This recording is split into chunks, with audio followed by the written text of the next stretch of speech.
राज साहब, ये जो कामरान मुर्तज़ा साहब वाली बात है जिस पर पीपल्स पार्टी अब इसकी क्लैरिफिकेशन भी दे रही है। बिलावल भुट्टो साहब खुद टेलीविजन स्क्रीन पर आकर कह रहे हैं कि ऐसी तो कोई बात ही नहीं हुई थी कि हमने कहा हो कि हमारी मजबूरी है। आर्टिकल 8 को लेकर भी उनसे सवालात हुए कि ऐसे कैसे हो सकता है। पाकिस्तान पीपल्स पार्टी जो हमेशा आइन और जमहूरियत की बालादस्ती की बात करती है और आर्टिकल 8 में ही तरमीम आप लोग करने चले हैं, तो इस पर बिलावल साहब ने कहा कि ऐसी कोई बात नहीं हुई। लेकिन कामरान मुर्तज़ा साहब अपने मौक़िफ़ पर कायम है। ऐसा आर्टिकल 8 में हुकूमत क्या तरमीम करना चाह रही थी कि जिस पर बिलावल साहब ने कहा कि हमारी मजबूरी है, आप लोग इस पर रेजिस्ट करें तो उसमें हम आपका साथ देंगे। क्या बात हुई थी उस वक्त?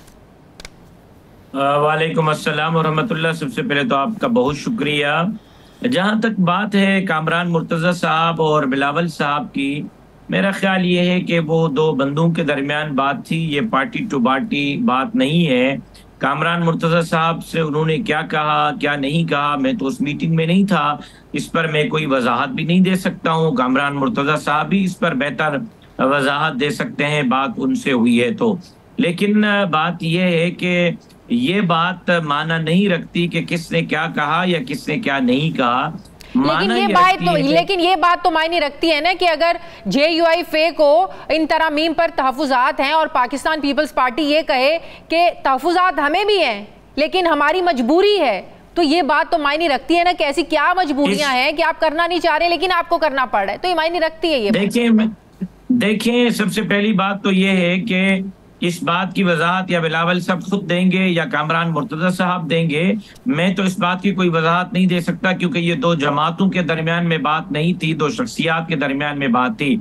बात यह है कि सियासत किसको कहते हैं? सियासत डायलॉग को कहते हैं। अगर कोई कानून साजी हो रही थी, उसके किसी शक पर कोई बात हुई है तो जाहिर है कि ये बातचीत होगी तो मसला हल होगा ना। बातचीत ही नहीं होगी तो मसला कैसे हल होगा? सियासत तो कहते ही डायलॉग को है। अगर आप डायलॉग का दरवाजा बंद कर दें तो उसके बाद तो कोई बात नहीं होगी। और बातचीत हुई और उसका नतीजा निकला, और उसका नतीजा ये निकला कि बिल पास नहीं हुआ। सुबह 8 बजे से लेकर रात 1 बजे तक मौलाना की तस्बीहां सेनेट और कौमी असेंबली के कैफेटेरियाज में MNAs और सेनेटर्स पढ़ते रहे, लेकिन मौलाना फजलुर रहमान साहब ने साफ इनकार कर दिया। तो ये उसी गुफ्तगू का हिस्सा है जिस गुफ्तगू को मौजूए बहस बनाया जा रहा है। इसको मौजूए बहस बनाया जाए कि अब बिल पास हुआ या नहीं हुआ, तो जवाब ये कि बिल पास नहीं हुआ। क्यों नहीं हुआ? क्या तहफ़्फ़ुज़ात थे मौलाना साहब के? वो तो आज आपने खुद कोट किया है।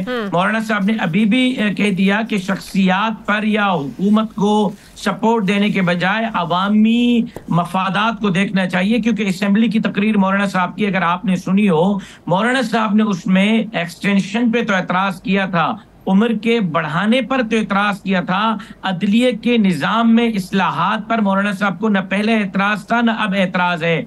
हाँ, अगर वो कवानीन इंसानी हुकूक के चार्टर के मनाफी जाते हैं, अगर वो कवानीन जो अमेंडमेंट लाई जा रही है वो खुद आइन से टकराव कर रही है, अगर वो कवानीन अवामी मफादात से टकराव कर रहे हैं, तो JUI उसका हिस्सा नहीं बनेगी और नहीं बनी और न किसी को बनने दिया और वो कानून पास नहीं हुआ। अब उसका तो क्या वही मैं पूछ रही हूँ कि क्या जो मौलाना के तहफ़्फ़ुज़ात थे, नून लीग पीपल्स पार्टी क्या तैयार है उन तहफ़्फ़ुज़ात को दूर करने के लिए? जैसे कि आइन के आर्टिकल 8 पर बात हुई, आइनी अदालतों पर बात हो रही है, क्या हुकूमत समझती है कि वो मौलाना के जो तहफ़्फ़ुज़ात हैं उनको दूर कर पाएंगी? क्योंकि हुकूमत तो अभी भी चाहती है कि इन आइनी तरमीम को लेकर आया जाए। मखसूस नशिस्तों के हवाले से आपको पता है कि कल स्पीकर ने ऑलरेडी ख़त लिख दिया है कि चीफ इलेक्शन कमिश्नर को कि इलेक्शन एक्ट में तरमीम के बाद जो है वो सुप्रीम कोर्ट के फैसले की कोई अहमियत नहीं है। तो हुकूमत तो चाहती है कि अभी वो किसी ना किसी तरह का जो अपना स्टेटस है उसको 2/3 में उसको बदले। तो मौलाना तैयार हैं अभी भी हुकूमत का साथ देने के लिए? देखिए, आप एक ही चीज में 2-3 चीजें इकट्ठी कर रही हैं। मैं 2-3 चीजों को अलग अलग कर रहा हूँ। सबसे पहली चीज ये कि मौलाना फजलुर रहमान अपोजिशन में थे, अपोजिशन में हैं, अपोजिशन का किरदार अदा करेंगे। जमीयत उलमा इस्लाम हुकूमत का हिस्सा बनने नहीं जा रही। पहली चीज तो ये है। जब हुकूमत का हिस्सा नहीं बन रहे तो अब हुकूमत जाने, उनकी 2/3 मेजॉरिटी जाने, उनके मामला जाने। अब आते हैं दूसरी चीज पर। कौमी असम्बली का काम क्या है। 18वीं तरमीम के बाद सूबाई खुद मुख्तारी के बाद कौमी असम्बली का ज्यादातर काम ही कानून साजी रह जाता है। अगर कौमी असम्बली कानून साजी न करे, मेंबर कौमी असम्बली कानून साजी न करे, तो फिर असम्बली किस काम की। असम्बली में कानून साजी होगी, कभी हुकूमत लाएगी, कभी अपोजिशन लाएगी, उसका जायजा लिया जाएगा। आईनी इस्लाहात जो अदालती हवाले से हो रही हैं, JUI के कानूनी माहिरीन उसका जायजा ले रहे हैं। मैं आपको एक लफ्ज में उसका बता देता हूं कि JUI कहां खड़ी होगी। अदालत के अंदर आईनी इस्लाहात की JUI हामी है। हाँ, वो किसी शख्सियत को, किसी हुकूमत को सपोर्ट करने के लिए न हो, अवामी मफादात। अब मुझे इसी से जुड़ा एक सवाल का जवाब दे, इसी से जुड़े एक सवाल का जवाब दे। Let me complete. Number 1। Number 2, वो कवानीन इंसानी हुकूक के चार्टर के साथ टकराव न करते हो। नंबर 3, वो आइन में अमेंडमेंट खुद आइन से टकराव न करती हो। नंबर 4, अवामी मफादात के खिलाफ न हो। अगर ये 4 बातें उसमें हैं तो JUI को उसमें वोट करने में कोई हरज नहीं होगा। अगर इनमें से कोई एक चीज भी होगी तो JUI वोट नहीं करेगी। चले, JUI का आईनी अदालत जो सुप्रीम कोर्ट के पैरेलल हुकूमत बनाना चाहती है, इस हवाले से आप लोगों का मौकिफ क्या है? क्योंकि वकला तो इस पर बिल्कुल तैयार नहीं है। वो कहते हैं सुप्रीम कोर्ट के पैरेलल मतवाजी कोई अदालत नहीं बन सकती। देखें, मुल्क के अंदर कितनी अदालतें हैं, लोअर कोर्ट से लेकर, सेशन कोर्ट से लेकर, डिस्ट्रिक्ट कोर्ट से लेकर, हाई कोर्ट से लेकर सुप्रीम कोर्ट तक। हाँ। सुप्रीम कोर्ट में आप देखें 64,000 केस पड़े हुए हैं, तारीखों पे तारीखें मिल रही हैं, इंसाफ नहीं मिल रहा। पिछले 10 साल से मैं तो ये देखता हुआ आ रहा हूं कि सुप्रीम कोर्ट में या मैं जाता हूं, या असेंबली चली जाती है, या सदर पाकिस्तान चले जाते हैं, या अदालती रेफरेंस चला जाता है, या सदारती रेफरेंस चला जाता है, या इलेक्शन कमीशन जाती है। 10 साल से सुप्रीम कोर्ट सिर्फ ये काम कर रही है कि किसको वजीर आजम रखना है, किसको हटाना है। जो असेंबली तहलील हुई सदारती रेफरेंस के जरिए, वो फैसला दुरुस्त था या गलत था? किसी सियासी जमात को इलेक्शन कमीशन ने कलअदम करार दिया, वो फैसला दुरुस्त था या गलत था? इंतखाबी निशान देना है, वापस लेना है। आपको लगता है जो सियासत से जुड़े सारे मुकदमात हैं, इनको प्रायोरिटी मिलती है सुप्रीम कोर्ट में, अदालतों में, जो दूसरे मुकदमात पीछे रह जाते हैं?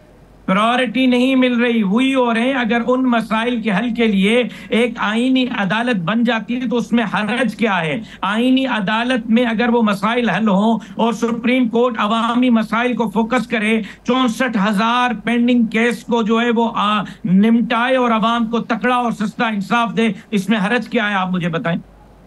ये तो वकला इस बात को समझने को क्यों तैयार नहीं है? वकला कह रहे हैं कि हम तहरीक चलाएंगे, हमें एक्सेप्टेबल नहीं है कि सुप्रीम कोर्ट के पैरेलल कोई अदालत बने। काबिल एहतराम, वकला काबिल इज्जत, लेकिन आइन साजी करना, कानून साजी करना वकला का काम नहीं है, पार्लियामेंट का काम है। अदालती निज़ाम के अंदर इस्लाहात की ज़रूरत है। अदालती निज़ाम में जब तक इस्लाहात नहीं होंगी, मैं खुद अपने शहीद वालिद जो मेंबर सेनेट रहे, जो 2011 में दुनिया के 562 मुस्लिम लीडर्स की लिस्ट में रहे, हाई प्रोफाइल केस है, लोअर अदालत में 11 साल से धक्के खा रहा हूँ। 2014 में मेरे वालिद को शहीद किया गया, एक सेनेटर को शहीद किया गया।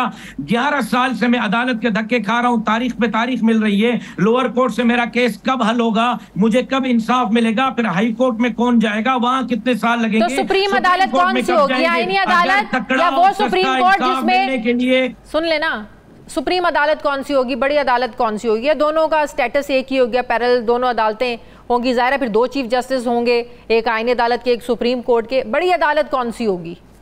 इस पे तो आईनी मुसवदा आने दें। ये अभी आईनी मुसवदा आया नहीं है और आप पहले से बहस कर रही हैं। पहले मुसवदा आ जाए, हो सकता है कि कोई उस मुसवदे में ऐसी चीज हो कि जिस चीज में अभी आपकी session court, ATC court, high court, supreme court कहीं कोई किसी के साथ टकराव नहीं कर रहा है। हो सकता है कि आईनी अदालत भी कहीं टकराव न कर रही हो।